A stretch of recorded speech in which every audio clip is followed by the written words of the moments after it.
नमस्कार मित्रांनो, तुमचं परत एकदा स्वागत करतो नवीन व्हिडिओमध्ये. आपण आज उद्या जे मैदान होणार आहे महाराष्ट्र केसरीचं, त्या मैदानामध्ये बकासूर कोणासोबत पळणार हे बघणार आहे.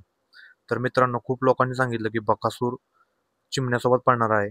पण आपण मित्रांनो बकासूरचा फिक्स पायरा कोणासोबत होणार आहे हे सांगणार आहे. व्हिडिओ कंटिन्यू करा. तर मित्रांनो, बकासूर पळणार आहे तो शिरसोडीच्या रायफलसोबत. खूप लोकांनी सांगितलं बकासूर चिमण्यासोबत दिसेल, बकासूर घोटच्या सराजासोबत दिसेल. पण मित्रांनो, बकासूर पळणार आहे तो शिरसोडीच्या रायफल सोबत.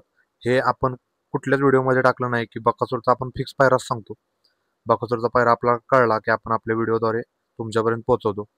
तर मित्रांनो, बकासूर सोबत पळणारे शिरसोडीची रायफल.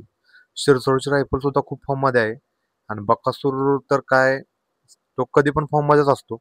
चुकून एखादं मैदान तो मार खातो. पण बकासूर आपल्याला शिरसोडीच्या रायफल सोबत पळताना दिसणार आहे. महाराष्ट्र केसरीच्या मैदानामध्ये, टॉपच्या मैदानामध्ये बकासूर टॉपच्या नंदीसोबत पळणार आहे. तर मित्रांनो, काय वाटतं तुम्हाला, ही जोडी एक नंबर करेल का? मग गुलालाची मानकरी राहील का? वकील सोबत रायफल पळणार अशी पण चर्चा चालू होती.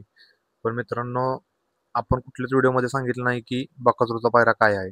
याच व्हिडिओमध्ये तुम्हाला सांगतोय. अजूनपर्यंत कोणालाच माहिती नव्हता बकासूरचा पायरा नक्की कोणासोबत आहे. आपण तुम्हाला व्हिडिओच्या माध्यमातून सांगितलं आहे बकासूर हा शिरसोडीच्या रायफल सोबतच पळणार आहे. 100% फिक्स पायरा आहे. शिरसोडची रायफल सुद्धा खतरनाक फॉर्ममध्ये आहे आणि या गाडीला उद्या खूप खतरनाक असं स्पीड बघायला भेटणार आहे आपल्याला. आणि बकासूर कोणत्या मैदानामध्ये चिमण्यासोबत पळणार आहे हे पण आपण तुम्हाला सांगणार आहे. पुढच्या व्हिडिओमध्ये त्याची अपडेट मी तुम्हाला देणारच आहे. त्यासाठी आपल्या चॅनलला सबस्क्राईब करा आणि व्हिडिओ आवडले असेल तर लाईक करा.